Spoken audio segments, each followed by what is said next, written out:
November 21st. The Achilles heel. Who can understand his errors? Cleanse me from secret faults.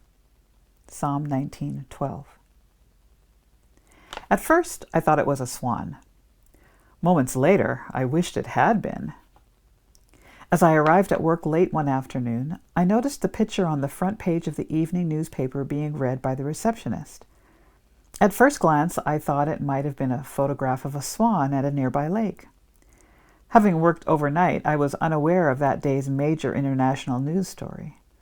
I was soon to discover that the photo in the newspaper was a picture of the space shuttle Challenger, disintegrating just 73 seconds after takeoff from the Kennedy Space Center. On January 28, 1986, 7 astronauts were heading into space on what was to be the Challenger's 10th mission. Among them was Krista McAuliffe, a 37-year-old social studies teacher at Concord High School in New Hampshire. Her participation in the mission meant school children from all over the country were watching coverage of the launch. McAuliffe's parents were at the Kennedy Space Center to witness the historic launch. It was later discovered that the Challenger broke up shortly after liftoff because of faulty O-ring seals on the solid rocket boosters. Due to unusually cold temperatures at Cape Canaveral, the O-rings weren't able to function correctly. They had been designed to work in warmer weather.